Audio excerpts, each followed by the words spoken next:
Tune in to the Untold. Everything gonna unfold. You tune in to the Untold. Sit back, relax.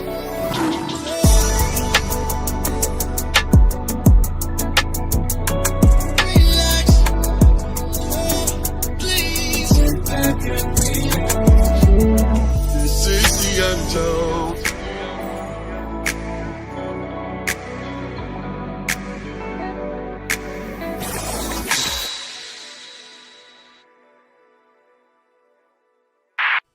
Yo, what's good? So this your boy Rex, and this is another episode of The Untold. Got one of my partners, one of my close friends, my brothers, like this fool he was officially my first drum tech ever in life, and he didn't even know what it was, and neither did I.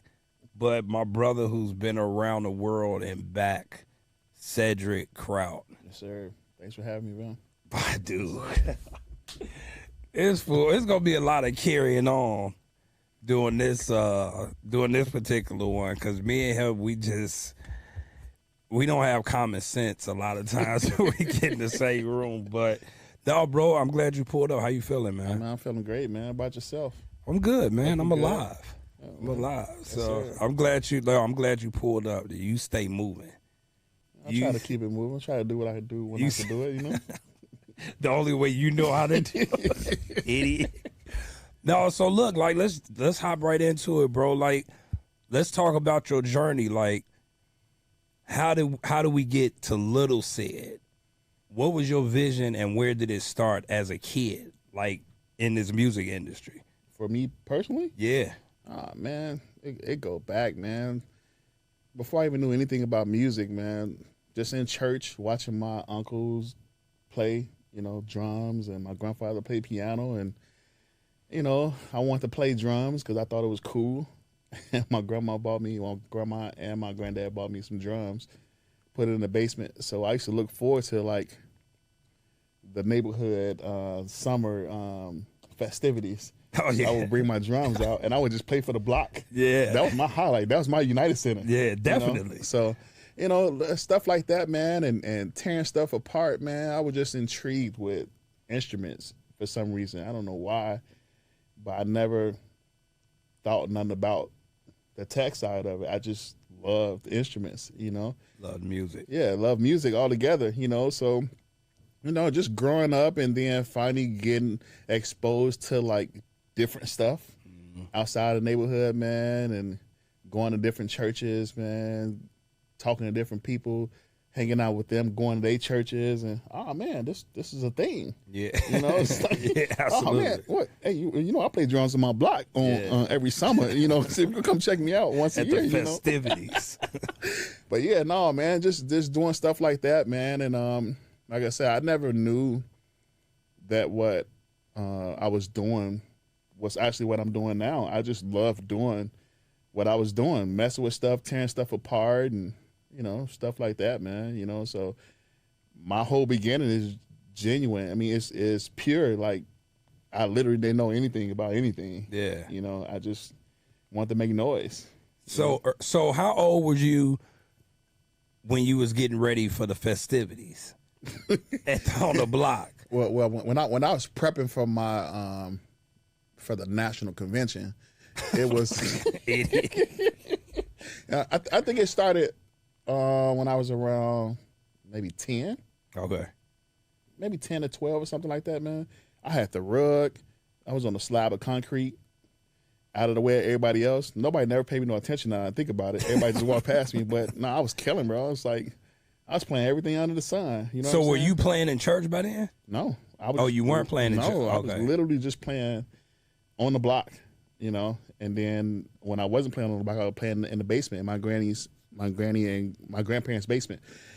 And that's funny because I think they regretted buying me drums probably a week afterwards. My grandfather wanted to know was a volume knob on the drums. So I couldn't hear him talking when I would be playing. So he made this thing where he would just flick the lights. Oh, yeah. So when he flicked the lights, I knew that you know, either he telling me to quiet down or he trying to get my attention. So I would just stop. And a lot of times I would just stop for 10 minutes. He wouldn't say nothing. I just knew, okay, it's time to wrap up, you know? And I would just be in the basement for hours, bro, you know, just drums everywhere, parts everywhere, you know? So they would leave me down. They would forget I was down there and they would be in the bed. Because I would have to go through their room to get to the basement. So, seriously. So I will be coming up from the basement, not knowing what time it is, and they're in the bed asleep. And now I'm tiptoeing after I done stumped up the stairs. Now I'm tiptoeing, you know, trying to get out. And, you know, he turned over and grunts. You know, it's like, yeah, man. It's like, yeah, we got to figure something out about these drums. Volume, nah. So from there, because you at one point you started playing in church, though, right? Yeah, I think I started playing in church maybe around 14, 15. Yeah, about 14, 15, man. That's when I think I was good enough to play with other people. Yeah. You know, yeah, started playing at church, man, and then started getting more confidence and being able to play with other people, man. And I guess somebody heard me, asked me to come play at their church, and then it just started moving from there, you know? Yeah. And, you know, I finally got to this one church, and I just stayed there, you know, for years. And then once I got to my next church after that was Greater St. John, and I was a drummer at Greater St. John for probably right around 20 years before I turned it over to my son. Oh, wow. Yeah. That's where you're at now, right? Yep. Oh, okay. Yeah. So let me ask you this. During this period of you playing, like, I guess, you know, between 13, 16, up in there, was there anybody you was listening to in particular when it came to drums, or were you just a fan of, like, music in itself? And you know what I'm saying? Like, who did you really study? I was a fan of music altogether. I really didn't get introduced into other drummers till I started playing in church. Got you. And then, you know, I got hip to like Dave Weckl, you know, Beanie. You know, so after you started playing in church, you started hearing about all the guys who didn't play in church. Exactly. But it's crazy because I used to find a way to get to like Guitar Center, and I would stay in Guitar Center all day because that's when they had the VHSs or the DVDs. Absolutely. And they would play them all day.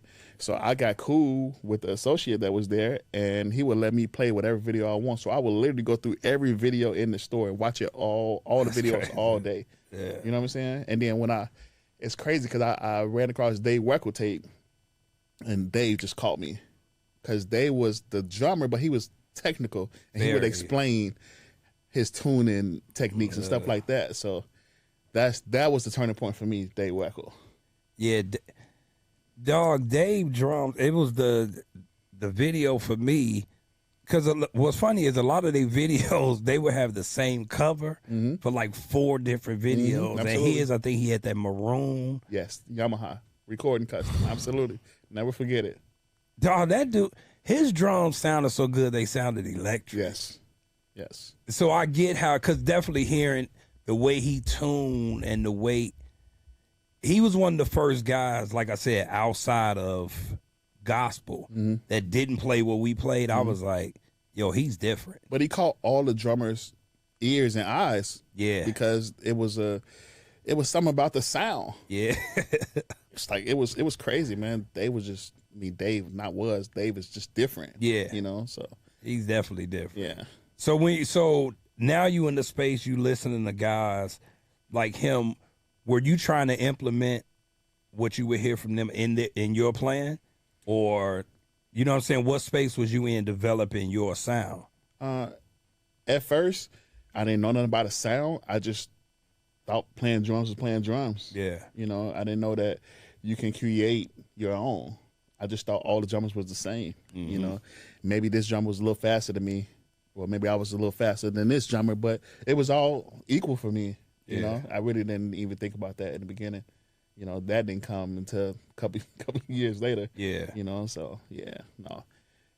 By the time I figured out sound, my sound, I think I started getting more into the technical side of it at that point. Oh, about it. Yeah, I get it. So I really didn't even care. I cared about the sound part, but to use on the other flip side about it, because then I started getting exposed to other drummers. Now I'm hearing other drummers and seeing different setups and hearing how, okay, this person's playing this gig, but his drums sound different. Why his drums sound different on this gig? Why his drums don't sound like Dave's drums? Yeah. Now Dave was the, he's the standard. Now everything compares to Dave, so that's Dave. Like I said, Dave was the turning point for me. So because at this point, like, we started getting locked in, but like, how early on was it that you worked with Tony Shelton? Because I know at that I know that was a pivotal moment. You get what I'm saying, in your life, especially when it came to the technical side and just seeing it on the other side of the drums. Yeah, Tony called me in my knucklehead stage, man. I didn't know what I wanted to do. I wasn't really serious about playing drums, but I just liked it. And so he kept me around. He introduced me into the music game. Working with him, doing all the local stuff and stuff like that. So it was a job for me. I didn't start loving it until maybe a year after I got into it with him. Oh man, this is kind of cool. I'm seeing a lot of more drummers, a lot of more musicians, and a lot of more venues and stuff like that. Man, this is kind of cool. Maybe I could do something with this. You know what I'm saying? And so that Tony actually changed my life. Yeah. Tony's already still to this day. I already know. Tony's How old was you when you started working with him? I got with Tony probably about 17. Okay. Yeah, Tony. About 17. Yeah, he was one of the he was one of the guys that had backline, but he was like your guy. Yes. Like your home, because a lot of them guys, we didn't know, like, we would just show up and play whatever was there. Yeah, Tony was the one-stop shop. He had everything. Yeah. Him, dog, Tony Shelton, he's junior, right? Nah, he was senior. No, I'm saying his son. That's junior. Right? Yeah. Dog, I remember hearing him on drums. I was like, Tony, you nice, bro. He was incredible.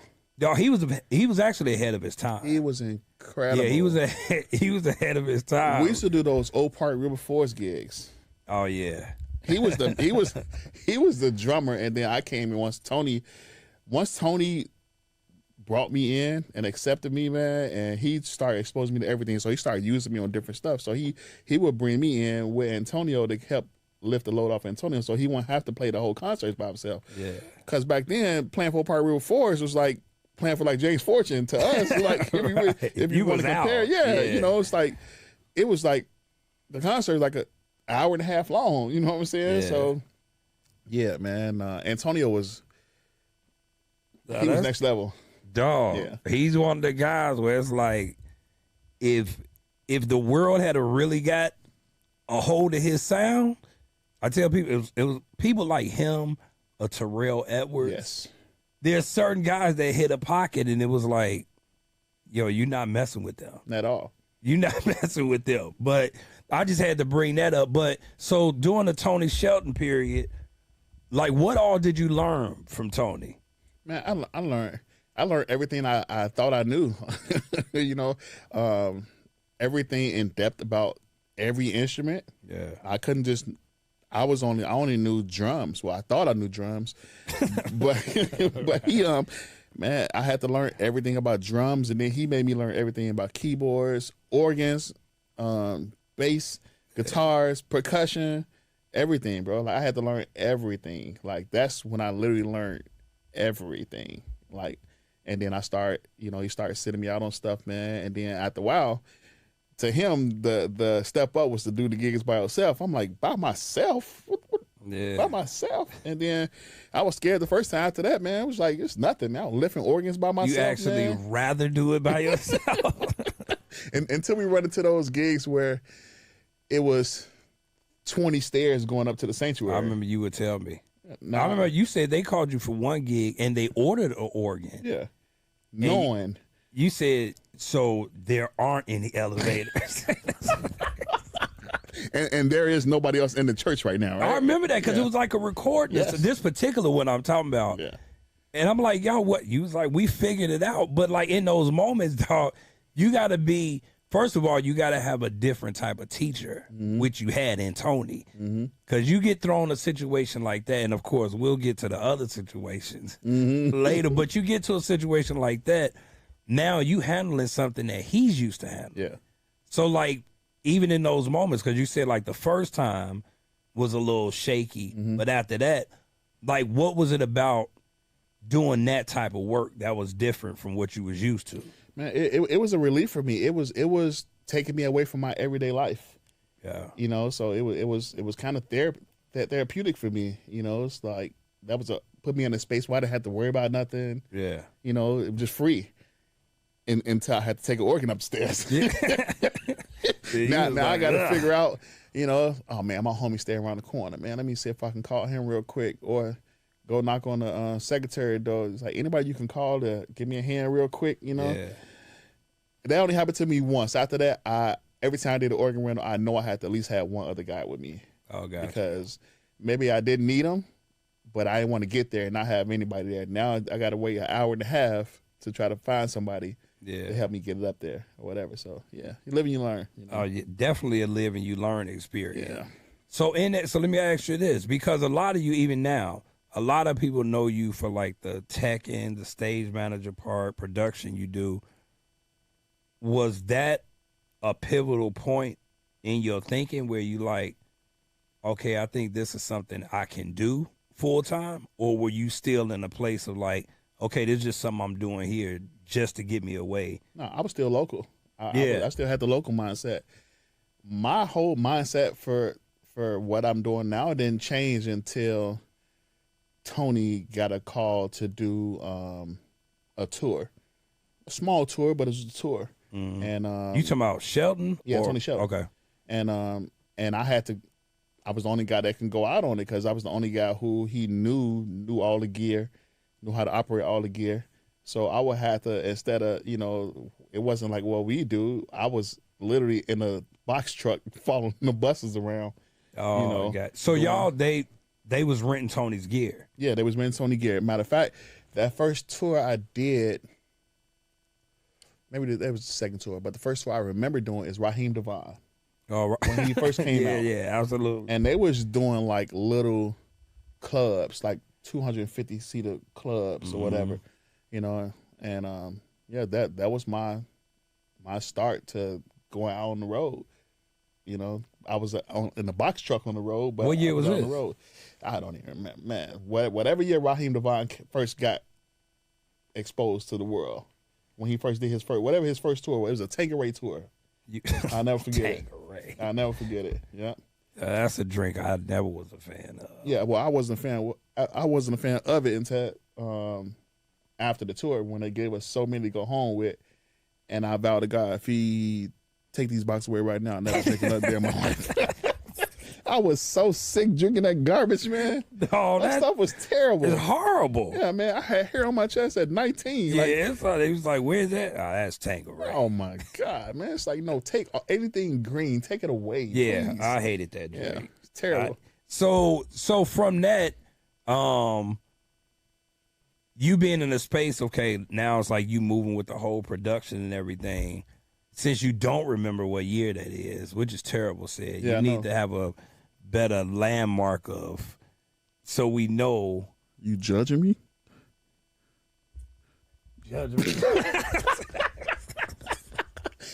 No, so I'm asking, so from there, because I honestly, I didn't know you did a tour with him. So where did you go from there? Because again, you were still playing drums. It's not like you never stopped. You know what I'm saying? Well, you know, when I stopped playing drums, I was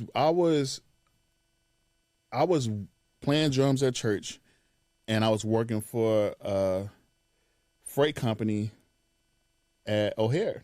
So I was doing cargo at O'Hare. Oh, okay. And I was doing both, you know. And and one day I was at work, and you know, they have the pallets, and you're supposed to have the heavy stuff on the bottom and the boxes and stuff on top of the heavy stuff. But this time, the people in Japan reversed it. They put the light stuff on the bottom and the heavy stuff on the top. Idiots. So we got to, you know, unrope the pallets or whatever. And we had to grab, like the crates.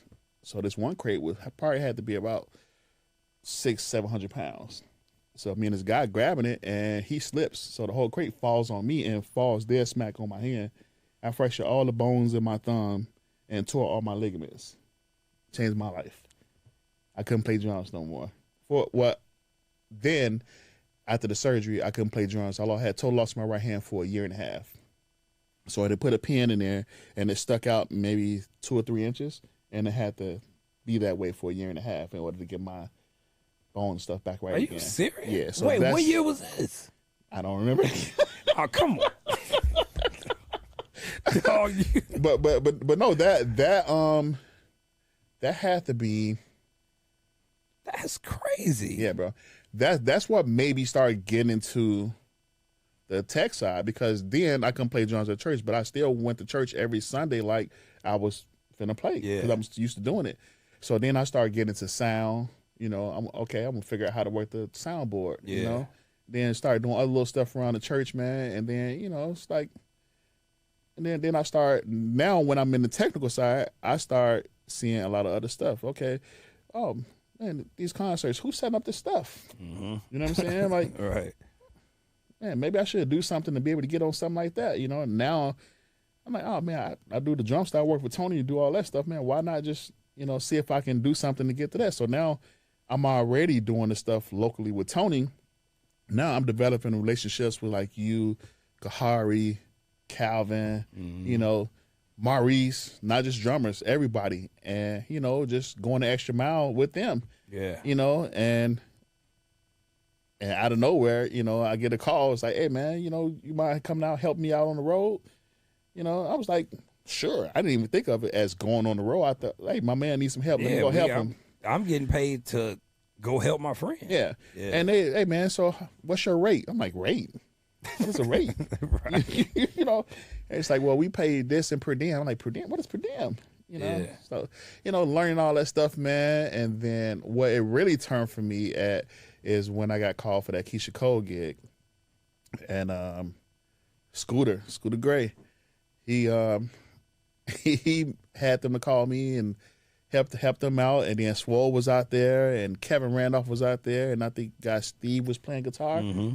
And I actually went out there just to do drums. But when I got out there, Huggy was the production manager. Oh yeah. So we get out there. I get out there and I'm doing drums, and I'm like, man, so who set up the rest of the gear? It's just drum. I'm doing drums. Yeah. Like, what the other guys set up the other gear? Huggy put in the room. Hey, you think you can handle doing all the rest of this stuff? I'm like, whoa, But I was like, you know what? Yeah, I can handle it. You know. Swole took me back, showed me how to change strings, showed me how to tune. So mad props to Swole. Oh, that's dope. Derek Ray, my man. Shout out to Swole. But you know what, bro? That's funny. That's shout out to Scooter. Yes, absolutely. Shout out to Huggy. Yep. Because I end up rocking that tour with y'all when we was with Dream. Absolutely. Oh my God. That was crazy. It was Dream. I was MDing Dream and Carrie. And then, of course, y'all doing Keisha, that tour. But if, you got to think, bro, just for even all of us to be on that situation together, most of that stage was from Chicago. Yeah. Yeah. With both bands. Yeah. That was Marcus's first tour. Yeah. You know what I'm saying? That's crazy. Yep. And people don't even understand, like going back, and then we'll skip forward, going back to what you were saying, like how you was moving around the city with us. We never really had nobody like that. Right. That's why people see me set up my own stuff and be like, man, you really know how to set up drum. I was like, actually, hold on. Most of the guys you see me tech with or that tech with me, because nobody techs for me. You tech with me. Mm-hmm. You know what I'm saying? I was like, I showed them guys how to use racks, and it was some stuff they knew that they showed me. Mm-hmm. I was like, that's only because we were all used to setting up our own stuff until a nigga like you came along. Because most times you get in those positions, they want to sabotage you. Yes. Because they really want to be, I'm not going to say they want to be you. They want to be the drummer. Yeah, they just want to be in that position. Yeah. So for us, it was like, no, we have to trust. First of all, I want my tech to be my friend. Mm-hmm. You know what I'm saying? Like, tell me when I'm off my square. There was time me and you wasn't even speaking. Yeah. because you may call me out on something or vice versa. It's like, all right, the nigga may be right, but I don't want to hear that right now. But again, I said all that to say, like, you was the first dude we really had like that. Yeah, I don't remember nobody in that lane. I mean, you had people who dabbled in it. You had Willie Bell. Yeah, you talking about my boy Willie? Yeah. Yeah, but the thing, Willie was terrible, and let me tell you why. Oh, my God. No, let me tell you why. Hey, Willie, you know, that's one of my closest friends. he didn't take it serious. It wasn't that he couldn't do it. Yeah. You get what I'm saying? But I'm looking at it as the only one who actually. No, that's what I'm saying. Yeah. But see, Willie, there were things like Willie did it to a certain point, but he didn't know the other side of it. So I'll be like, Willie, like, this stuff should actually be set up when we get here. So true story, we was out with Shaka Khan, right? So Cornell, you know, Cornell was so over the top. I love him. I love him. But so he's MDing. I'm playing drums, right? He like, yo, man, you need a tech. He was like, because I was going, when we first got with Shaka, it was like I would go there early to set up my stuff. I was like, Cornell, we need somebody, bro. He was like, who you want? I called Willie, right? True story, dog. Willie came to the gig. Dog, it took me so long to fix my drums when I got... After he did his thing? So Cornell pulled me to the side like, listen, dog, either you going to have to get him straight or he's going to get fired. He was like, Rex, when we get here, we should be able to start. But I said all that to say, like, Willie didn't think of the side of, I got to take measurements. So what's funny is after that particular date, then I was like, Willie, you got to take pictures. Those are the things you honed in on that people didn't think about. Yeah, until I got to the point where I didn't need pictures or measurements anymore. It was just... Yeah, how many people don't get there, That's crazy.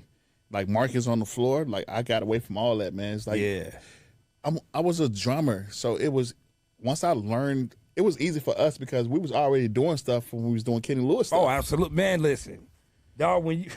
We basically played the same setup almost. Oh, yeah. You know? I remember that at Hope's Church on, what was it, 51st, 55th? Yeah. Something like that? 51st. Yeah, 51st. And that's the first time, like, you was like, no, I got you, bro. Because at that point, I really didn't have I didn't have any gear, actually. I had all the gear back then. Yeah, dog, you brought your setup. Dog, I felt like I was out. But people don't understand. So for us, even, and we'll talk about the videos and all that we would do, like to get your game up, that was regular for us. Yeah. We just had better gear, or more gear, you know what I'm saying, at that point. And we just picked up a phone and started recording. That's it. We didn't do nothing different in those videos that we would do outside of the videos. Nothing. We just recorded. And then you let Eddie get a hold of it. It was that over. he want to take it to a whole nother level. But why? So let me ask you this. And that's why I did tell you the story about Willie, because Willie, he did it, but there were certain things like he wouldn't have thought about because that's not where his energy was. Okay, it's a funny segue. So let's go back to the Carrie Hilson and Keisha Cole and Dream tour. What happened? Now I'm interviewing you. What happened where I ended up taking over or helping? Oh, when so this story tickles me. Dog, first of all, because one, I was mad because I would have been doing Keisha Cole, and then to see you back there with Gerald, but Gerald's my little brother, so it's like, all right, Gerald, I love you, but you got Sid with you, and I'm looking mad like, I get it, you headlining, little Gerald, but that's my guy, Right. And when I came in and saw that my time was upside down, so I'm like, something is weird. Like, it just don't feel right. Like, dog. So I don't know what he had the time upside down, but was the top head on the bottom? I was playing on the bottom, upside down. And your snare would sound like a tom. He put a tom head on your bottom. Sure did. I said Huggy. No, it wasn't even Huggy yet. It was Huggy. Yep. I said, Huggy, I need your help. I was like, this ain't gonna work. And Mickey was taking for me. Yeah. But that's not what Mickey did. Love him to death, yep. Yeah, Mickey's my guy, but that's not. I was like, Huggy, man, because I'm MDing The Dream and Carrie Hilson. So I'm like, Huggy, if anybody needs to be set, it should be me. He was like, I'll take care of it. Dog, I told Huggy, I said, it's a wrap. I said, the next time we go out with Mary, he's going with me. I don't care what y'all got happening. And that's literally how it happened. Yeah. That's how fact. we got on the Mary gig. Yeah. Straight from that gig. Because the next tour, we was up. We went straight from that gig, straight out with Mary. Yeah. But that's the thing. Like, going from what we was talking about, what put you in that mind? Because, again, you have so many guys that I think could be great techs. I think I could be a great tech if I didn't do what I did, because it's about paying attention to detail. But what was it about you that, because it's like you almost get excited to make sure everything is where it needs to be. Yeah, you know what I'm saying? Like I said, that was my therapy, bro. That's my state of relaxation. Yeah. So, man, I used to be at the church. Your mom used to open the church. You used to leave, bro. Your sister come in there, your mom come in there, your dad come in there. What's up? And I don't see nobody for hours. Oh yeah, yeah. I literally found. I think I found something that I didn't see nobody else was doing, or as far as my eyes could see. Yeah. And I just thought I can capitalize on it. Yeah. Because you had very few. Yeah, for real.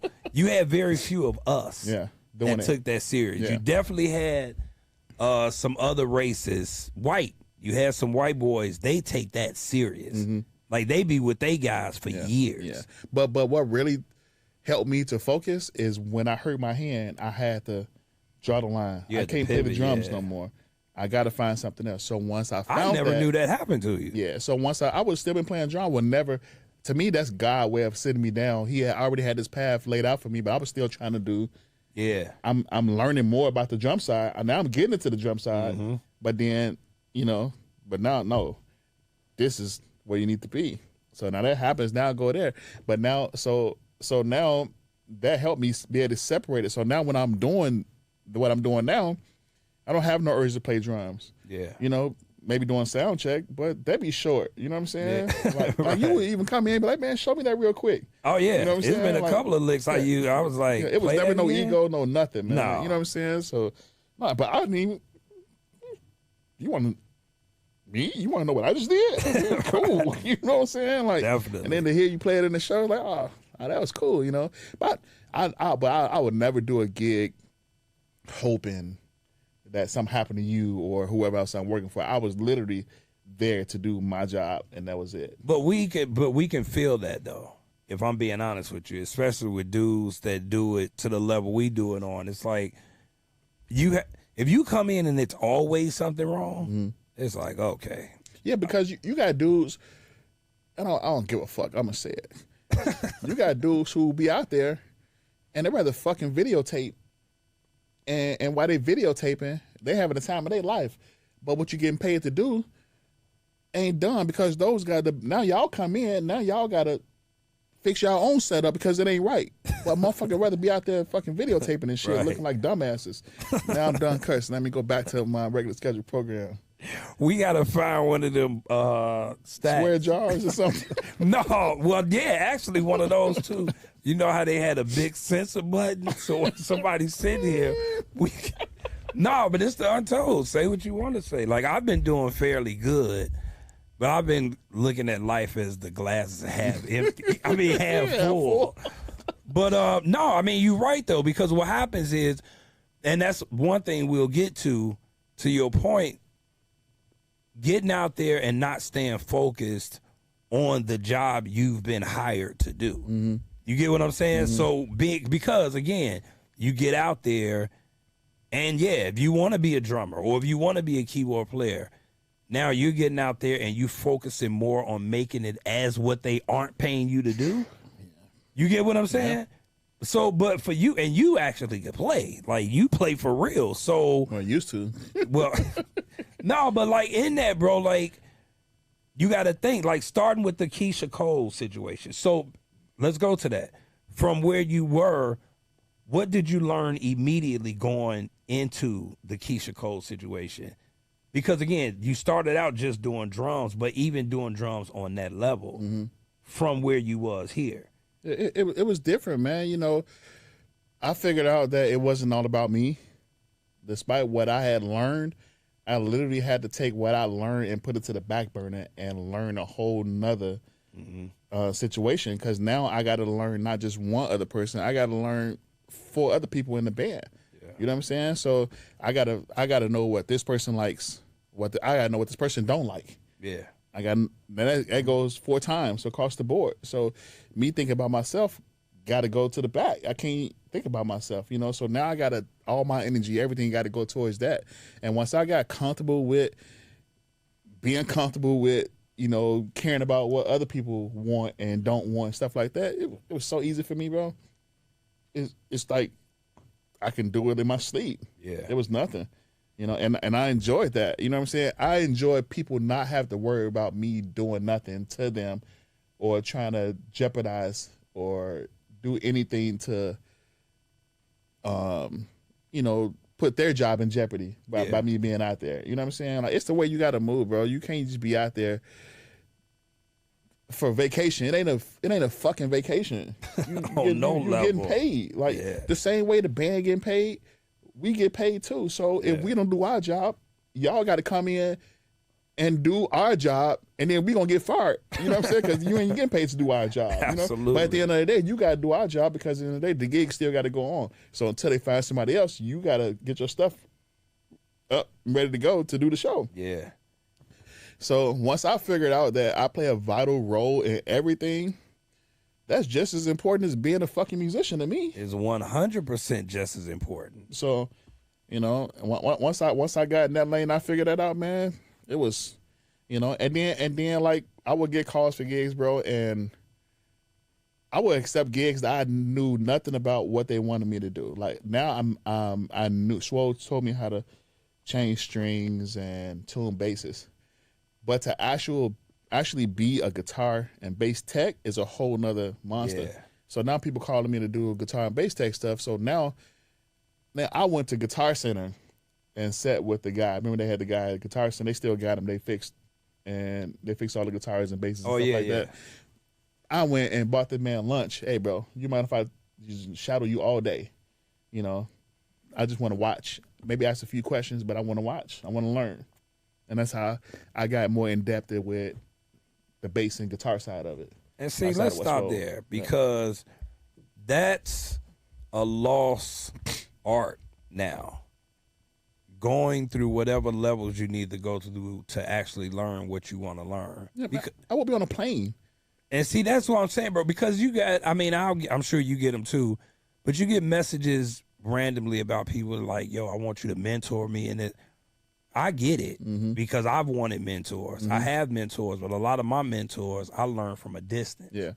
You get what I'm saying? Yeah. I don't need to be right here with you to learn what I really need to learn. So for you to go, you had homies who played bass, close friends but for you to be like, okay, now I'm going to go to this guy and that's a whole different, because you were actually really going to learn what you wanted to learn. You wasn't doing it for the hype of it. You get what I'm saying? Right. I knew some of the stuff he didn't pertain to what I was going to have to do, but I knew what I needed to know. Yeah. And when he started doing that stuff, I paid attention to everything, but I really paid close attention to the stuff that I really need to learn. And that's how I figured out. And then I would get on the plane and pay for the Wi-Fi, and I would literally be studying different YouTube clips, everything, the whole ride. Then get to the hotel and still be on YouTube. I ain't going nowhere. I'm going somewhere for a shit. I'm going to get fired my first day? Fuck no, I'm not. Dog, I swear, I just thought about this. I learned Ableton from a guy that worked at Guitar Center. See?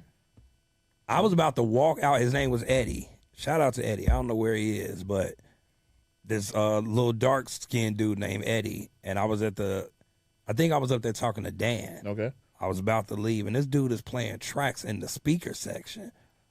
And I'm like, who is that? He was in concert? No, he was testing out the speakers for the artist or whoever was looking, and he was like, oh, that's little Eddie. Like, he just played. Dog, I went back there and said, his track sounded like him and Timbaland mixed at the same. I said, bro, You don't know me, I don't know you, but I'm just getting into Ableton. Do you know I went to Guitar Center and sat with him in the studio? There you go, man. Literally. That's how it is, man. Like we different, man. We want to learn, and we don't have the ego to make it seem like we know everything. Not man. Nigga, I be out on the road now, and I mean, a lot of people don't know it, but I do when I'm home. I don't do nothing that I do out on the road. Yeah. I do sound when I'm home. Mm-hmm. And guess where I learned sound from? Being on the bus, in the venues, in the conversations. No, James Hardy Martin. You got best. Cheney. You know, Kyle. You got Kyle. You got Chris Lee. You got Kevin Brown. You got all these guys. You got Charles Ross. You got all these guys. Dean. You got all these guys. I'm picking all their brains. Oh, yeah. Or I'm sitting there like a fly on the wall and I'm just listening to the conversations, and then I'll go back and I'll Google some stuff. You know? So then when I get into say, James will tell you, I'll blow his phone up. Chris Lee, man, hey, I'm running to this problem at my church, man. Like, I need your help real quick. Hey, man, let's jump on the FaceTime real quick. You know what I'm saying? Like, I appreciate those guys, man. You know what I'm saying? But people don't, you get out there, it's so many other doors inside of the one door. You know what I'm saying? So many different avenues. Yeah, you can I don't go know down. any houses with just one door. Yeah. So it's like going to another room. There's people, you're smart enough to know you're around one of the best that's doing what he does. Why am I, and I'm on the road with you? Right. Yeah. You know what I'm saying? Like you, but again, like you've always been a student. But we should take it further, and you know this. I used to go be a part of mixing your drums with the front of house engineer. Oh yeah. Because at one point we known for our eights to be singing, right? It wasn't always like that. I used to listen to the mixes and wonder why the eight was always getting lost. Now this is me learning sound. Now I learn sound. Oh man, we in sound check now. We doing virtual sound check because we now always had sound check every day. So we were going through the virtual sound check, and I'm talking to James Hardy Martin, and be like, hey man, you know, what do you think about, you know, just gaining the 8 up 2 dB? Well, it's gonna be too loud. Yeah, now because ain't nobody in the venue, but once everybody else get in the venue and all the music gets going, it's gonna stand out. It's gonna sit with the rest of the music, but it's gonna be present. And once we did that, it was over.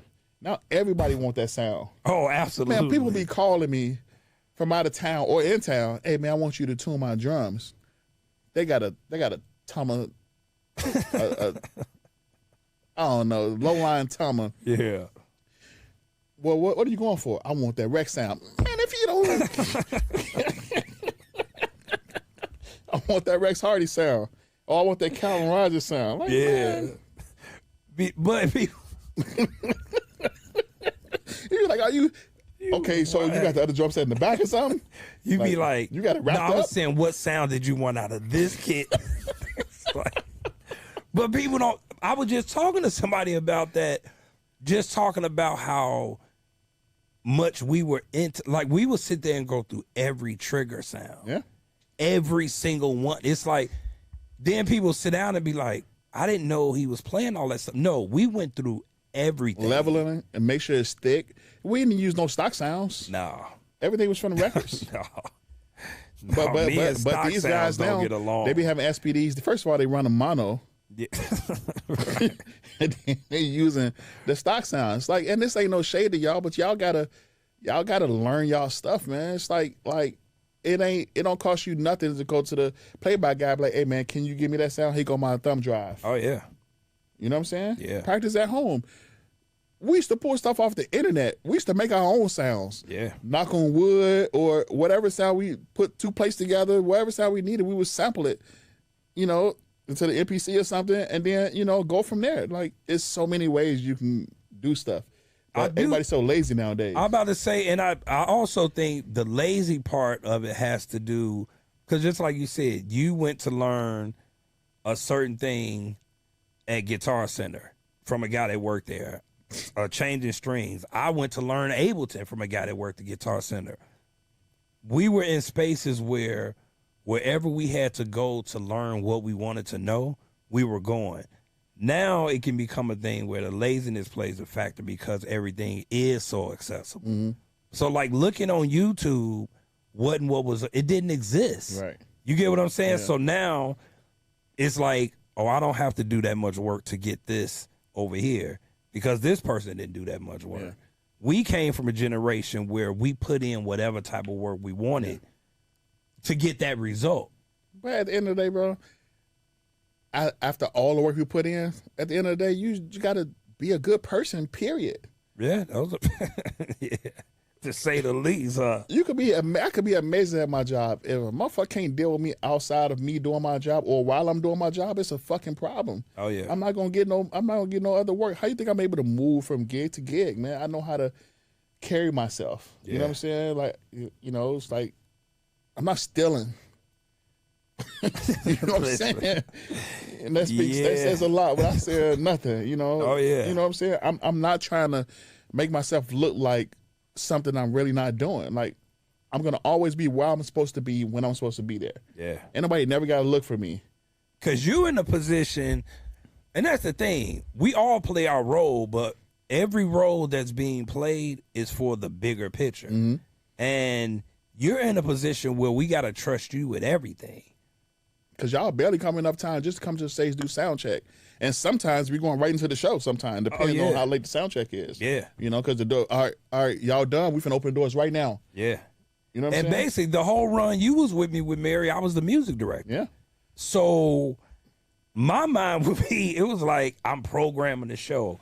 I'm doing this. It was like, You didn't have to worry about not one sitting drum. down on the drums. You didn't have to worry about calling no reps. You had to worry about getting no gear. You had to worry about nothing drums. Yeah. All you had to worry about was sitting down and picking up your sticks, putting your ears in and playing.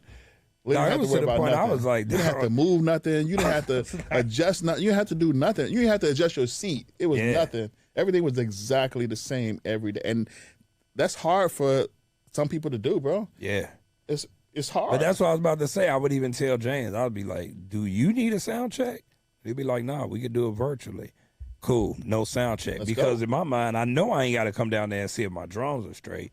If y'all cool, we Triggers cool. Everything cool. And that don't, but again, that all goes back to you, the work you put in. It's like, again, I think if we can get any message over, I think it's really putting in the work to get a real result. Mm-hmm. The result ain't getting likes. Right. Forget the likes. Forget The social media, period. Exactly. The result is one, getting a check, but more importantly, wanting to be great at what you're doing. Mm-hmm. You know what I'm saying? Whatever it is you do. So let me ask you this. By the tech thing not being as popular, because you actually made it seemingly, it seemed like you were one of the first people that made being a tech cool. People didn't look at it like, it was like people looked at techs like they were here and the band was here, which with us, we was like, no, it's the band, the tech, the singers. Because if one person don't show up, It messes up everything. what we gonna do? Yeah. So, but in that moment, some people didn't look at it like that. But for you, what made you mentally really say, okay, this is something? I mean, I understand like what happened with your hand, but even getting out there, because some people will say, oh no, I'm cool with tech, and then get out there and try to sabotage you. Yeah. But you actually like you leveled up even when you got out there. Like, nah, I'm gonna make this do what it do. No, I mean, because what I did was just important as your job. So why would I come for your position when I would be in the same position? I would feel the same way. It would be the same thing. Like, I'll just be playing rather than doing my side. So why not stay on my side and just make your job a whole lot easier? But everybody don't got that same mindset, though. You know what I'm saying? Like, everybody, like you said, out to get whatever they trying to get or whatever. But I was comfortable with my position. Like, I had no reason to do nothing else. You know, it's like I was cool. And to me, I'm from the crib where ain't nobody doing this. So now I done created a lane that now somebody else can follow behind me and do the same thing. Now everybody's trying to be a tech now. Right. Seriously. But I used to try to help them, man, and put like encouraging stuff on social media. I had to stop, man, because everybody always think you hating on them, or they always want you to just put them on something. Like, I had to grind, bro. You know what I had to do to get to this position, and you want me to just throw you on something? You don't have nothing on your page to show that you doing what you asking me to put you on for. You know what I'm saying? What can I forward them to show you that this is what you do? And also, everything I've done, I built a great name for myself. I'd be damned if I've seen you out there and you tear my damn name down. Yeah. I'm going to tear my own name down. Right. I'm not going to let you tear my name down. Yeah. I literally built a great name for myself. And I can't just put everybody out there on my name because that's my name. Yeah. Whoever I put out there got to be close to me or close to what I do is possible. Yeah. You know, that's why I got very few guys. Yeah. I want more guys, but you can't. Everybody don't take it serious. Yeah. Or everybody just want to lock into one thing. You can't just doing drums ain't gonna get you nowhere. It's gonna get you somewhere right where the fuck you are right now. Right. You gotta learn how to do other stuff. Nobody's literally hiring nobody to do one job anymore. The industry has changed. Yeah. You know, it's like you gotta know how to do multiple things. And it didn't just change, it changed like when I came. Like the first day of rehearsal when I came, I came to do one job and I had to learn 4 other jobs. You know what I'm saying? So, no, man, if you want to make it as a tech, you got to know how to do more than one thing and be good at more than one thing. And you got to be on time and you got to be likable, you know, because you still got to ride on the bus with these people and all that stuff. You know what I'm saying? So your off stage is just as important as your on stage. So, you know, but who am I? You don't got to take my word for it, you know. Just take his resume's word for it, I guess is what he wants to say. But, so let me ask you this. What's one of the situations, name a few situations, because a lot of people don't see things that are thrown at y'all during the show that can go wrong, and now you're in a position where now what you've practiced for is being put to the test. Mm-hmm. Whether it be a busted head, whether it be a cue not going off right, so what's a couple of situations you've been in that some people may not know? Because, again, they're looking from a fan's perspective. But also, by you being a tech, they may not see you right away, but they may see you run past. What's a few things that have happened on the road and you was like, oh, God, I'm glad that one is over? Yeah, well, first of all, they pay you for that stuff not to happen, but it happens. Yeah. So if you run it, it's a problem. You know, most people be like, how are you out there and we never see you do anything? That means I did my job, ladies and gentlemen. Just FYI. Yeah. But no, a lot of stuff happened, man. Like as far as bass and guitar go, if you're using wireless, the wireless will drop, you know, or string may break. Yeah.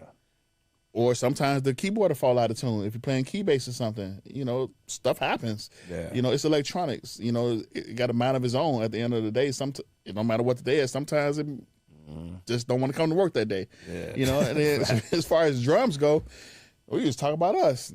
We have crashes, crack. Oh yeah. Mid song. We got snares to go out. We got pedals to go out.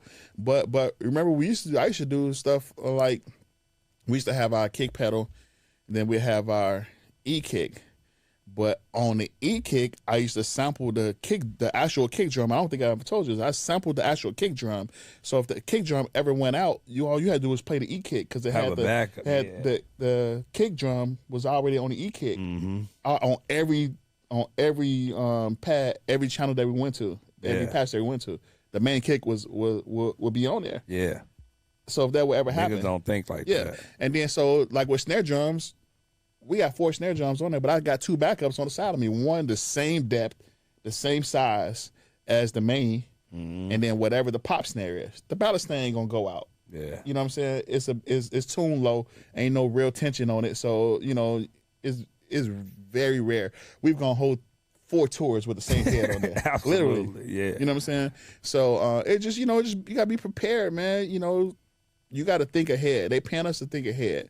So like and this is the ultimate pause, but I've been between your legs during the show because you're in the pivotal part of the show and your snare head done went out. Yeah. But on just with 4, maybe 6 bars, you're not playing a snare drum on this part. Yeah. I literally got that amount of time to change the snare head. Absolutely. And it has happened before. Because they can't, Mary ain't going to turn around and be on our side. Exactly. It's going to be like, what the Yeah. what's going on? Yeah. Same tuning, everything. Yeah. Which means you got to check that too. Yeah. Before the show starts. Absolutely. You know People what I'm don't. Dog, so much goes, and that's my thing. Like, too much goes into what it takes to put that type of show on for everybody up there not to get credit for it. And I mean that on whatever situation. Any situation, because if the guy's not there to open the arena, that affects everybody. he's just as important as the person who bought tickets. Because if he don't come, can't none of it. You get what I'm saying? Exactly. So that's why I said you shed a different type of light on the tech part of it, but people don't know, like, even being friends, like, just because you friends don't mean there's been times I've been like, nah, I don't think that's going to work. You'd be like, no, bro, I'm telling you. And it may work sometimes, and then I'll say something, you be like, no, I ain't never done it that way. I'm like, bro, I promise you. You get what I'm saying? Mm-hmm. So even in that, some people don't know how to work with their friends. Exactly. And then not get in the way of the friendship. I mean, fortunate for us, we knew how to separate business and intertwine it at the same time. Yeah. We had our, you know, but even our serious points, we still laugh. Oh, absolutely. You know, it's like you just gotta have your shit together. Yeah. Because it ain't something that can even be taught. You gotta almost have it in you already. Yeah. You know what I'm saying? You know, it's like, and how I make it so far, like, I don't just do my job. You gotta befriend everybody else. Some days your out's gonna be worse than everybody else. Mm-hmm. Other days they out's gonna be worse than yours. So on your worst days, somebody helping you push your case. So why you can't help somebody push their case? Absolutely. Or pack some up on that day. You know what I'm saying? Like, you know, maybe the stage is too small and you only got to put up half a kit. So it take half the time for you to put your stuff up. Why not go help the guitar tech? You know, he probably got 20 guitars. Yeah. You know, a couple rigs. The smallest thing, wrapping up a cable or putting a speaker in the wheels. That cuts his time down. That helps. Yeah. And they appreciate that. It's the smallest thing, but they appreciate that. Yeah. Because you don't have to do it, but that's how you develop relationships. That's a whole networking thing. Everybody think networking is just talking. No, it's action too. You know what I'm saying? They got to be able to know that you're gonna help them in a crunch when something happens. You out on the road. I mean, no, that's called sad for this gig, man. You know, if something go down, you know, we know like he gonna have. You know, he a team player. Yeah. You know, rather than this person, he pack up, he go straight to the bus. You know what I'm saying? Or he go hit the shower. Or some of y'all don't take showers, but that's a whole other conversation. Yeah. But he's hit the showers and go straight to the bus. You know what I'm saying? Like, no, you gotta be a team player, man. Yeah. You know. So, and then I'm in the production office. And don't y'all do this? Y'all don't get fired. But I'm cool with whatever production I go in. Sometimes I'll swing by. I'll sit in the office. Don't even want nothing. Speak to everybody. I'm a fly on the wall. I want to learn everything. Mm-hmm. I want to learn everything. It puts you in a position to be ready for any call that comes your way. Yeah. You know what I'm saying? Because you can miss out on the extra whatever amount per week just because you don't know how to do this extra thing. Or they could bring somebody in that does know how to do that, and they know how to do what you do. Man, I was out on the road recently, and a group that I normally wouldn't do, but they called me. Huge group, can't even say the name. So I was out with them, and I was doing drums.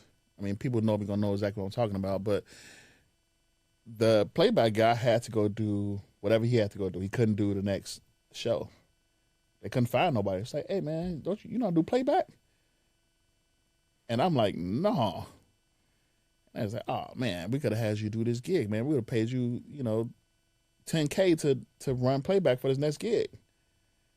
Nigga, I called my homie Carlos. I said, I need to learn everything about Ableton and Pro Tools right now. I don't know where you are in the world, but I need to learn because if, you know, that's a whole nother avenue. If I knew the basics, I could have, you know, maybe that would have been the door for me to go to something else. You know what I'm saying? So, you know, you got to dibble and dabble into a whole lot of stuff, not just one thing, not put yourself in the box. What was you doing?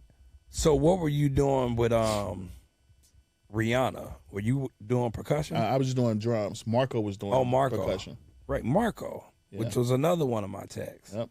Good Y'all dude. two are the best techs I've ever had. Man, Marco was actually out on Kendrick gig with me as well too. Really? What was he doing? He was doing drums. Oh, really? Oh, okay. When I first got on the Kendrick gig, I was doing. He was there already? Yeah, he was doing drums. Okay. And I was doing bass and guitar. Oh, gotcha. Keys hadn't even came back yet. And then when Yeah. Keys came, I did bass guitar and keys. And then the transition happened with Marco. Now I'm doing the whole thing by myself. Yeah. For a while. And then we ended up getting some more help, kind of ease the load. So we ended up getting a guitar guy. And then I ended up moving to drums because their thing was why it'd be a slap in the face for us to bring a drum guy in and leave Ced on guitar and bass when he do drums. Oh, got you. You know what I'm saying? Yeah. So I understood that. I was at the point where wherever y'all need me to do, I was going to do it regardless. Yeah. You know what I'm saying? So yeah.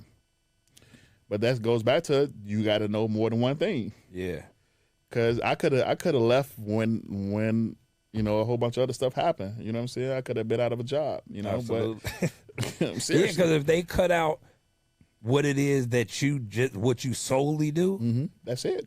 Yeah, it's a wrap. What's the point of me being there? Yeah. So yeah, you got to make yourself viable, man. You got to, you got to do your job, man, and help out with other people and be cool with other people, man. You don't want to be the asshole on the crew. Yeah. So what is one of your suggestions to a person, like, of course the whole professional thing, but just even far as communication and learning, like what would you tell a tech, like a tech who definitely is not on the level that you're on, but is it just a thing of you should learn everything? Like, how should they go about it? Like you said earlier, when I said I went to Guitar Center, you was like, no, you got homies who do that stuff. Y'all got homies. Your homie play bass, your homie play keys, your brother play keys. You have no reason not to know that stuff. You know what I'm saying? Have them to show you how to change the strings, how to tune, how to change the preamps. You know what I'm saying? Like you got somebody who play keys. Have them show you how to build patches, how to save sounds, how to factory reset, how to actually change the keys on the actual keyboard, open it up. You know what I'm saying? You literally don't know what you're gonna have to run into once you get out there. I've had to change keys, a whole key bed before. You know what I'm saying? Like seriously, we ain't had no backup. Yeah. Some tours you're gonna get on ain't gonna have backups. You're gonna have what you have out there, and you got to make it work. It's up to you to make it work. You know what I'm saying? Or you got to go tell them that you can't fix it. Like, what you got you for? So you saying we can't play piano tonight? You all have all of the tools right in front of you. You just got to stop being lazy and access those tools. Ask for help. It ain't even, you don't got to ask for help. Just be like, hey man, what you doing? Yeah. You know what I'm saying? Mm-hmm. The smallest thing. Well, go there and watch. You know what I'm saying? Stop going and try to see what the drummer what chop you finna play on this section. You know what I'm saying? Like, no, literally go there and learn some stuff. Like, you know how to play drums. That's easy. Yeah. Learn all the other stuff. You know what I'm saying? Like, it's YouTube. We didn't have that stuff coming up. Y'all got all that stuff. So, it's like y'all have no excuse. Y'all lazy now because y'all choose to be lazy right now. That's 100% facts. Like, if I had what they got now back then, I'll be a lot further than I am right now. Yeah. Oh, yeah. Now, that I do agree with. I'm glad we grew up in the era we grew up in because it made us learn different. But if I had access to some of the things that we had to actually search for. Man, I used to get on the bus and go to these concerts, or if one of the big homies playing, I would go, and before I knew it was tech, I would help them load their stuff in, carry their stuff for them. Mm-hmm. I just want to be in the midst. Yeah. So I can see, what the atmosphere was, what it took to do this, like how you built. I want to see what the production was from scratch, just walking in the church. Yeah. You know what I'm saying? That was something I was into.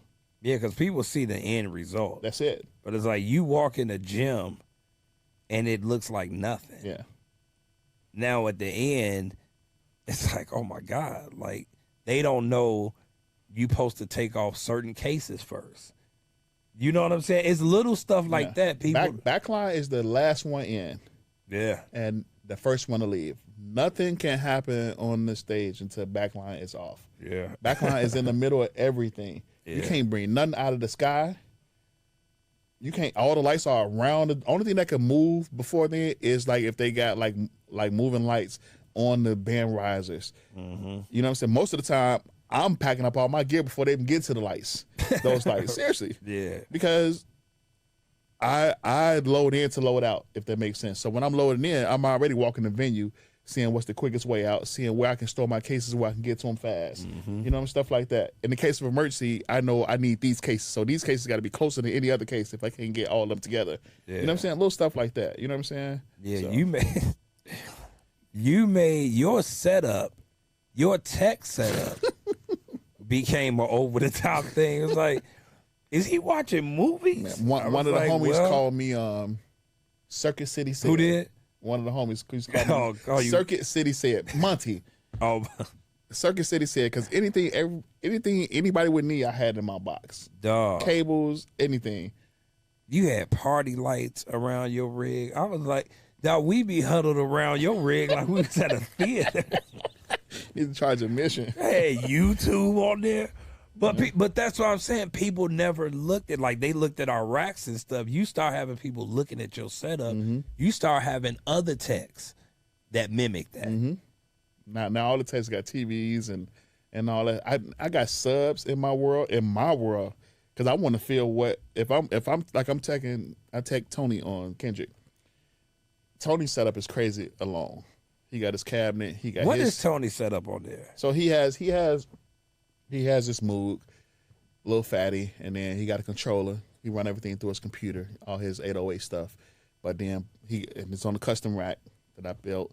And then behind him he has a dual 18 sub, which not for month, but the one they use for front of house.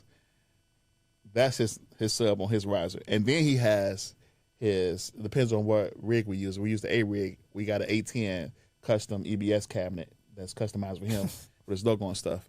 But if we're on a B rig, he got a 410 with a 115, but still with the same sub. But in my world next to him, he also has two 15-inch wedges on that riser as well too, with his pedal board and his ears. We want to feel it, you know. So I see. So I want to feel what he feels. Pause. So I got a sub. I got a sub in my world next to his amp rack, his basses, all that stuff lives in my world. So I control all. He just plays. Everything lives in my world. But I got a sub in my world so I can feel the show at the same time too. Nigga Swole to tell you, he's back on the Mary Gig Nights. We playing air bass and everything. Oh, I remember that. Oh yeah. Yeah. Oh, yeah. I knew all his licks, everything, bro. Dog, there have been times Swole wouldn't play something, you'd be like, yeah. You just not gonna play it today? looking at you like, nigga, oh, you played it, right? Dog, that's dope though, man.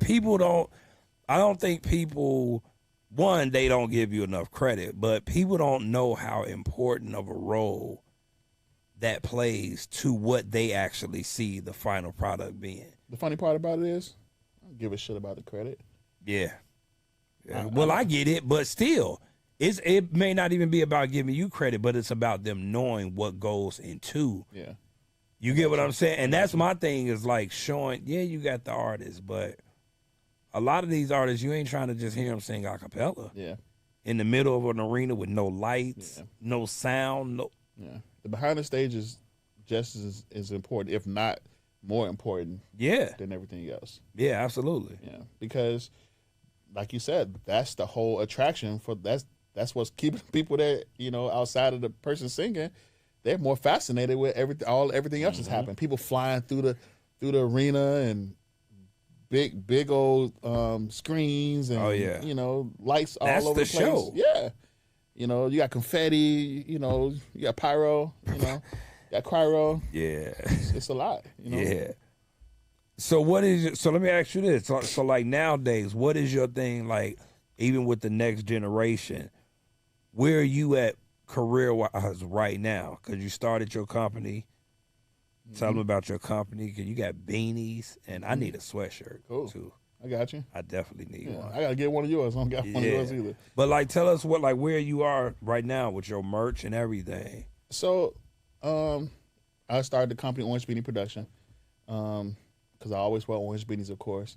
Whatever I have about 5 employees right now, and I pretty much got the idea from watching like Adam Blackstone with how he moved with BBE. It's like, why I can't do that on this side? I'm always looking to go to the next level. Absolutely. After. So I'll do something like, I used to do stuff like create stacks and stuff or do certain setups. Once everybody started catching on and they started doing it, and now social media is doing it all the time, I done moved on to do something else. Right. I'm not even doing that no more. You know what I'm saying? So, that's why I've always been with it. But yeah, I do the production thing. So now I work so much now and I get pulled so much. I can't be in 5 different places at one time. So I got a couple guys who are great, and I can send them out to represent Orange Beanie Production, to do other stuff like that or whatever. So I'm always looking to grow it or whatever, but, you got to come with it, because these other guys, it's going to be hard to try to knock them out. I mean, it's almost impossible to knock them out of their positions because these guys are awesome as well, too, but, and then I saw Swole doing the Faith Moves thing, and initially I didn't even start with the sweatshirts to sell. I just did it to represent my company or whatever. And then had a conversation with Swole, and I was like, so maybe I could sell a couple beanies or something. Now everybody be wearing the beanies. Yeah. It went from just me being in the arena wearing an orange beanie to every time you turn around, somebody got an orange beanie on. Somebody just walking around. Yeah, and it's kind of cool, I thought it was kind of cool, me just being the only one. Now it's kind of cool to see everybody doing it. You know what I'm saying? So, like I said, I'm always making a move after I make a move. After I see somebody catching on, I'm on to something else already. That's catchy already. Oh, you caught that, let me go do something else. So everybody's playing catch up. I'm always moving. On to the next. Yeah, always, And ain't no shade, nobody, nothing like that. It's just how, how I move. It's like, it's just me. Yeah. I've always been that way, so, yeah. How's your, so let me ask you this. How long you been with Kendrick? Kendrick Lamar, that is. 6.5 years.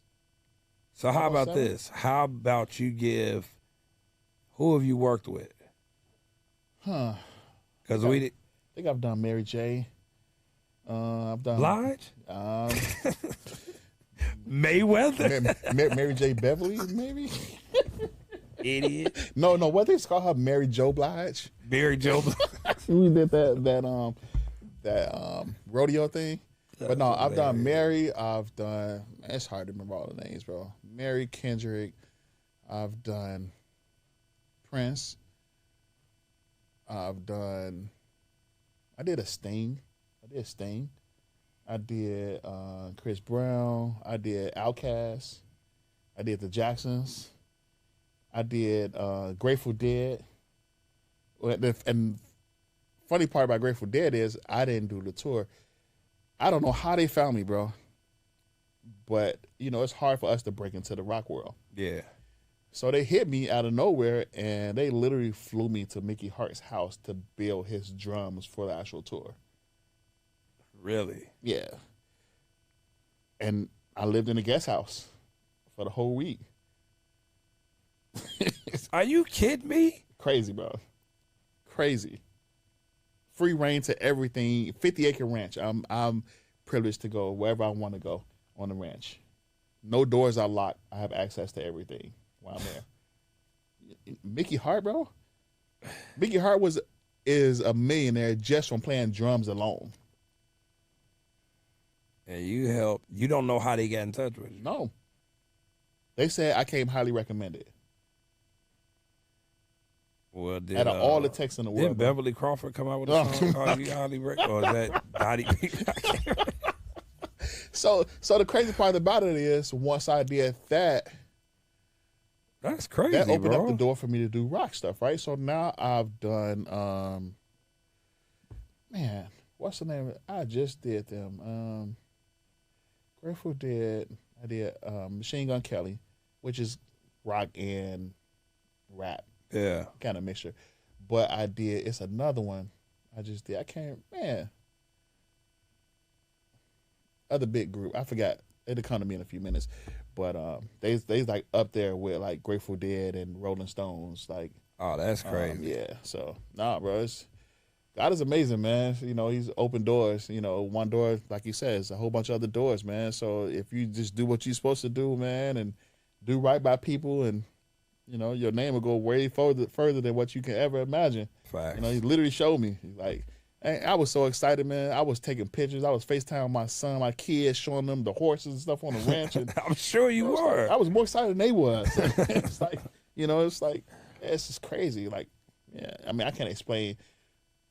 I can't tell you going into detail what was on the ranch or whatever, but it was incredible. Yeah. It was incredible. One thing I can tell you, if something ever happened on his ranch, the fire department never got to come. Really? He got his own fire truck, his own pond filled with water, everything. Where the hose ran out. It's amazing, bro. That's a whole different type of lifestyle. It's amazing. Amazing. But see, dog, think about where you've been. And all of this because you made a pivot. Well, you say the pivot came because you got hurt. Mm-hmm.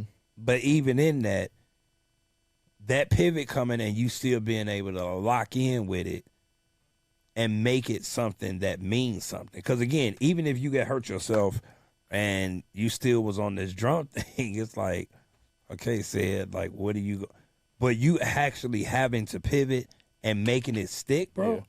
That's a real thing. Think of the artists, some of the guys that sit and wait to play drums or they would never even get the opportunity. Yeah, and it's sad to say, but it's also one of them things to make you think, like, what else is it out here? Yeah. Yeah. You know what I'm saying? And you really took what else was out there and made it a thing. Yeah. Yeah, now that you said it that way, yeah. It's funny, before you and Tony said that, I've never even thought about it that way. Yeah, it's facts. Yeah. Nobody was not in our No, circle. it wasn't a thing. It's funny you mentioned Willie Bell, though, because, yeah, he was, even around here, like, Willie would rock, you know what I'm saying? But you took, that wasn't where his energy was. You actually took that and was like, oh, yeah, I'm going to make a living doing this. Yeah, man, I remember I was doing cartages. My man, God rest his soul, we would do, remember, he was doing everything locally. He was doing all the artists, all the concerts. We was doing Cedric the Entertainer show. Yeah. We had like 4 records in 1 week. Mm-hmm. And I would do the cartage and do the setup for his stuff. And he would be like, I'll be like, after one, I'll be like, yo, so you want me to bring this back to the crib? You gonna meet me there? He'd be like, same thing you used to do. Bro, we got other stuff happening. I ain't worried about nothing. You know, just make sure you're on time for the next joint. You know what I'm saying? Yeah. But that's years of trust and building character, you know, to get to that point. You know, y'all ain't trusting nobody like that. So for me to have that trust in y'all, you know, that was top notch for me. Oh, absolutely. And then to do the tune up and to be able to pull all you guys together. Could nobody have done that, bro? Oh, that was just it wasn't even a call away. We just needed to know you was doing something. Yeah, and we was pulling up. Yeah. But that's what it is. That's when it comes to relationships and it going further than music. Mm-hmm. You know what I'm saying? Like, that's what you being in the space you in and then us being in the space we in, us still knowing, like, okay, this is a job, but we still family. Mm-hmm. You know what I'm saying? Mm-hmm. So you knowing how to stay family without losing the integrity of the job is a lot harder than people think sometimes. Yeah, it is. It is. Because you get caught up. And it's like, no, we got to respect each other, but we still have a job to do. Like, and we never had to cross those bridges. You get what I'm saying? Man, we used to, we would come on for tour, even though the stuff I wasn't even on. Like, I would be like low-key in charge of all your stuff, right? You just finished Idol. Your drums sitting at center staging for about a year. It's time to get the drums home. Yeah. Where the drums go? The drums go to my crib, and they say, "Hey, bro, the drums just made it. What you want me to do?" Bro, it's like, we'll figure it out. Yeah. Drums sit in my crib for a year. Right. You know, and out of respect, they there. could have played on them. I never played on them. And then one day, you know, Eddie wants to do the video with me. Out of respect, hey, bro, I'm about to do this thing. Is it cool if I use your drums? Yeah. Like, what? Like, yeah, nigga, but out of respect, maybe you don't want people to know I got the drums, or maybe you don't want nobody else to be seen on the drums. But out of respect, I'm making a phone call. Yeah. I'm just not assuming, even though we cool. You know what I'm saying? Like, you know, and then the free will, like, people don't know, like, back in the day when we used to do the tours, you used to let me go in and pick whatever drums I want to take out. Oh, absolutely. Yeah, it's like, I don't care. That was fucking incredible for me. I would stay at the storage forever. It's like, I'll be at the front, be like, Dog, yo, this light out. Can y'all come fix this light? Dog, I would have to call you like, wait, where is it again? Yeah. You'd be like, look on the other side of I'll be like, okay, I got you. Yep. But that's how I should be. Like, I didn't want to stand in the way of you. You were dope at what you did. So me micromanage, it's like, no, that's what you did. Like, I trusted you in that arena. So it's like, whatever you choose, bro, we rocking with it. But and then even with that, like, the whole trust thing, right? It's no way we could have got those big setups done during the allowment of rehearsal time. So me loving what I do, I'm at the church 2 weeks before. We prepping. You would leave. I'm prepping by myself.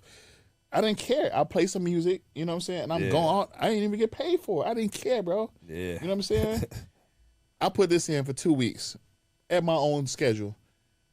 But I know we finna go out for 6 months. You know what I'm saying? Like, I ain't that greedy with, no, if I'm gonna do this, I need to get paid for this. No, this is the pre-work for the work I'm actually about to go do. And it's it made gonna make my job a whole lot I'm easier. about to say it, yeah. You know what I'm saying? So, and because at that point, I'm doing the whole band. That's what a lot of people don't know. At one point, I was doing all the Mary Band by myself. You know what I'm saying? By myself. Yeah. Let that sink in. Remember how big the band used to be? By myself. What, did we have a 6-piece in? Yeah, at one point, yeah. Because at one point, we had Omar and Marcus and Monty. Yeah. Yep. So, yeah, bro. And by me knocking you out of the way, that let me concentrate more on the other stuff once I get out there, too. Yeah. Because I can't neglect them once I get out there. If I got to build your drums when I get out there, somebody got to take the short end of the stick. Oh, yeah, they wouldn't have saw you for a while. Right, exactly. Yeah. You would have had to play on another kit while I built your kit in another room or something. You know what I'm saying? Like, Absolutely. Yeah. But nah, man, it's, you know, a lot of stuff that people don't know nothing about or even think about. You know what I'm saying? Like, you're not going to get paid for everything. And you're not going to make all the money all the time. You know, it's like you got to play the long game. You'll make all the money over the long period of time. Rather than trying to make all the money at once, then you messing up relationships. Yep. So that's how I learn. That's how I move, you know? Well, you definitely, you definitely paved the way in this certain lane that people paid attention to the lane you're in after it was too late. You get what I'm saying? So big ups to you, bro. Like, Thank you, bro. That's one thing I got to tell you. Like, big ups to you for really taking that and just, like you said, like, you make us comfortable. You know what I'm saying? And we didn't have that. Like, that's a thing. Like, you make us comfortable. So shout out to you, bro, for, like, taking, even on the flip side, taking niggas under your wing. You know what I'm saying? Niggas, I know they look up to you. I know they got stuff from you. I know they've used your equipment. You get what I'm saying? But that's the type of dude you are. So me. But guess what come from, though? Tony Shelton. Well, there you go. Tony Shelton's ground zero for me. Oh, yeah. I already know. You know He what was I'm saying? different, bro. Oh, yeah. Oh, your pops. Oh, yeah. Lifting them damn organs. Yeah, Like he still hurt. he had his 18 van. And I used to love doing the organ rentals because the seat was broke, and that's the only way the seat would stay up if the organ was in the truck. Oh, Otherwise, I I'll be leaning back and can't see over the. That's hilarious. So I would opt to keep the organ in the truck so I Yeah. can sit upright and go to other gigs, even though the organ wasn't being used for this gig. You But, said yeah. I need to sit up, so the organ needs to sit in here. Man, once I figured out how to lift that organ in the truck by myself and take it out, and bro, it was nothing. Because we had a couple organs. One organ would be in the actual flight case. You absolutely need two guys to do that. Yeah. But the other organs used to be on like piano dollies.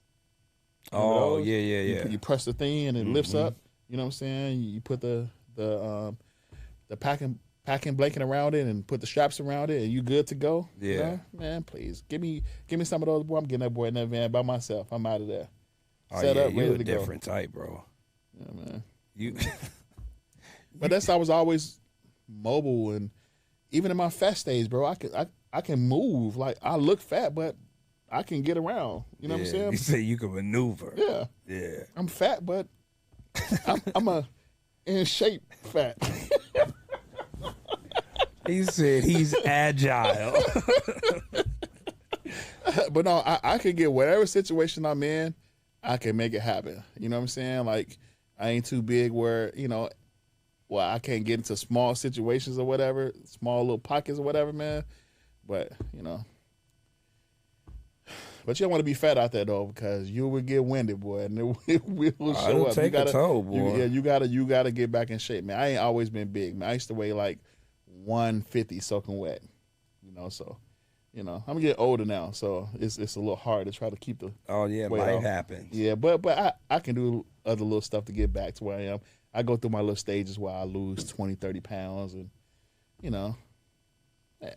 I know I can lose it, so a lot of times I don't even give a shit, to be honest with you. You know what I'm saying? You say you have to care first. I just got a big variety of fucking clothes, because one week I'm gonna be this way, next week you know what I'm saying? So, but nah, man.